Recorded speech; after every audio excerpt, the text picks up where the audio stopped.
Assalamualaikum warahmatullahi wabarakatuh.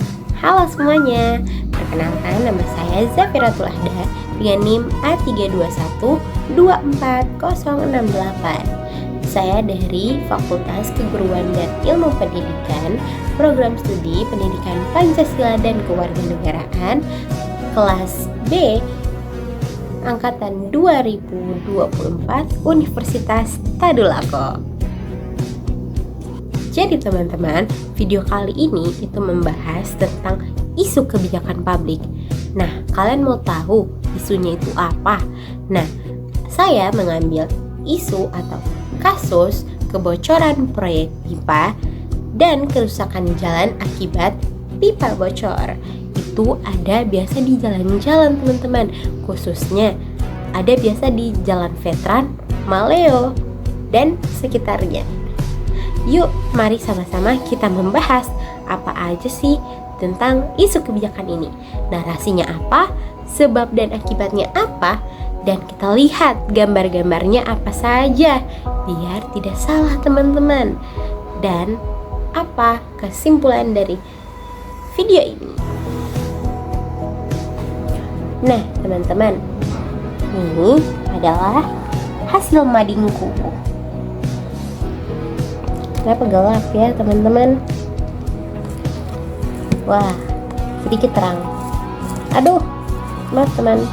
Ya, ini adalah hasil madingku teman-teman. Saya akan menjelaskannya ya. Nah teman-teman, kalian bisa lihat sendiri kalau ini ada dua gambar yang menyatakan atau menjadi bukti bahwa isu ini itu beneran terjadi teman-teman. Jadi tidak asal ambil. Nah, yang pertama itu ada narasi, bagian narasi. Nah, di sini berbunyi, pemerintah Kota Palu bersama Balai Prasarana Permukiman Wilayah Sulawesi Tengah menjalankan proyek instalasi pipa air bersih dengan nilai investasi mencapai puluhan miliar rupiah. Puluhan miliar teman-teman. Itu gunanya untuk memperbaiki akses air bersih. Akan tetapi sejumlah ruas jalan seperti Jalan Veteran dan Jalan Maleo dilaporkan mengalami kebocoran pipa yang mengakibatkan genangan air dan kerusakan jalan. Nah, maka dari itu penduduk sampai mengungkapkan bahwa airnya di jalan itu merembes kemana-mana ke permukaan jalan, membentuk genangan air khususnya, apalagi pada malam hari saat hujan. Itu biasanya karena kerusakan jalan itu adanya lubang-lubang. Jadi kebocoran pipa air itu bisa masuk ke genangan itu, dan kalau adanya hujan otomatis pipa-pipa air itu akan masuk ke dalam lubangan genangan itu yang akibat rusaknya jalan teman-teman. Tuh. Dan juga karena permukaan jalan menjadi licin dan beresiko tinggi, di samping itu terjadilah perselisihan mengenai tanggung jawab antara kontraktor pelaksana proyek dan perusahaan daerah air minum atau PDAM. Nah, di mana masing-masing pihak saling menunda sebagai menuding penyebab kebocoran dan pihak yang bertugas untuk perbaiki jalan.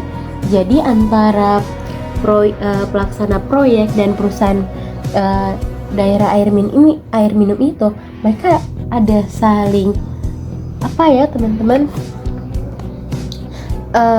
menyalahkan mungkin agar bisa jadi bertugas untuk memperbaiki jalan, atau mungkin bukan menyalahkan tapi mereka saling menuding sebagai penyebab kebocoran dan pihak yang bertugas untuk memperbaiki jalan.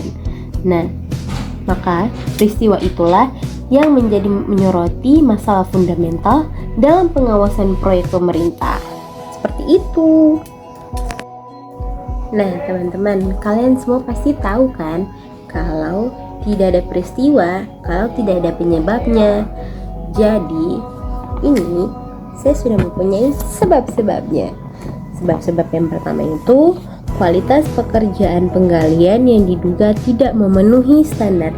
Karena untuk kami warga Palu pasti tahu sendiri banyaknya pengerjaan jalan itu yang agak kurang memadai. Bisa jadi ada yang berlubang-lubang seperti yang saya bilang pada awalnya. Kebanyakan jalan di kota Palu itu masih banyak jalan yang berlubang-lubang, dan adapun mungkin pengerjaannya, tapi pengerjaannya itu lama seperti itu. Yang kedua itu pengawasan proyek yang kurang memadai. Nah, bisa jadi saja itu si ketua atau saya lupa namanya teman-teman, pokoknya pemimpin dari proyek itu kurang memperhatikan anggota-anggotanya untuk bekerja. Jadilah pengerjaan itu tidak sempurna, masih ada yang teledor gitu. Yang ketiga itu tanggung jawab yang tidak terdefinisi dengan jelas atau kontraktor versus PDM. Nah, itu berbagai pemberitaan mencatat adanya klaim saling tuding, di mana kontraktor menyatakan kebocoran berasal dari pipa lama milik PDAM, sedangkan PDAM berpendapat pipa mereka rusak akibat penggalian proyek, sehingga proses perbaikan kebocoran berlangsung lambat. Jadi itu adanya saling tuduh-mentuduh ya teman-teman, agak kurang menerima gitu.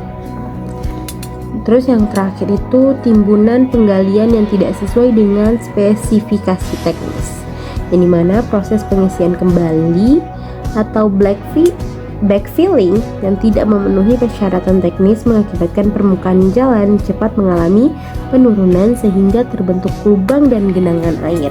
Nah, maka dari itu yang saya bilang tadi teman-teman, di kota Palu ini masih banyak sekali jalan yang berlubang-lubang. Akibatnya itu jadilah genangan air kalau hujan atau kebocoran pipa, jadi airnya itu masuk di jalan situ. Maka kami sebagai warga Palu itu kalau lihat itu harus hati-hati teman-teman, kalau tidak airnya muncrat sana sini seperti itu. Nah, kalau sudah ada sebabnya pasti ada akibatnya, pasti ada yang rugi. Nah, jadi ruginya itu munculnya genangan air di beberapa ruas jalan yang dilalui proyek pipa itu dilaporkan oleh warga dan media lokal sebagai dampak dari kebocoran pipa di titik tertentu. Nah, maka dari itu kita nggak bisa asal langsung lewat gitu ya teman-teman, apalagi khususnya kendaraan mobil. Kalau di sampingnya ada kendaraan motor, tolong banget ya jangan langsung dilindas, kami terciprat. Yang kedua itu kerusakan jalan dan aspal seperti permukaan amblas, berlubang dan retak di pada titik tertentu. Yang ketiga, terganggunya aktivitas masyarakat terutama pengendaraan motor karena kondisi jalan licin, berlubang atau tergenang air. Nah, kalau kami pengendara motor juga nggak bisa laju-laju ya teman, tapi itu juga nggak boleh. Dan jadi kita harus tetap hati-hati karena dari genangan air itu atau dari air-air yang muncul itu pasti jalanan akan licin. Kalau tidak hati-hati bisa jatuh. Terus risiko kecelakaan yang meningkat. Nah, itu biasanya kalau jalanan licin itu pasti bisa menjadikan kecelakaan beruntun atau kecelakaan tunggal. Yang kelima itu lalu lintas tersendat akibat perbaikan ulang. Nah, biasanya kalau di beberapa titik atau di beberapa jalan itu kan jalannya ditutup ya teman-teman, maka dari itu harus melewati jalan lain.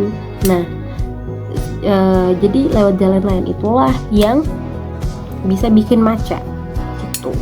Padahal harusnya bisa lewat sini, tapi ini ditutup, harus lewat jalan lain yang semua orang akan lewat di jalan itu, mengakibatkanlah macet.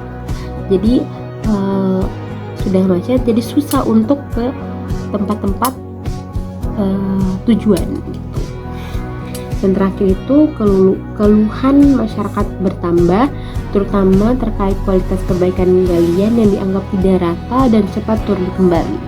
Nah, itu biasanya juga kalau habis diperbaiki akan rusak kembali. Itu biasanya karena mungkin saja proyeknya yang kurang bagus, atau cara pengerjaannya itu bisa dibilang nggak merata ya. Gimana ya cara ngebilanginnya, itu kayak susah gitu teman-teman, pusing saya ngebilanginnya. Thank you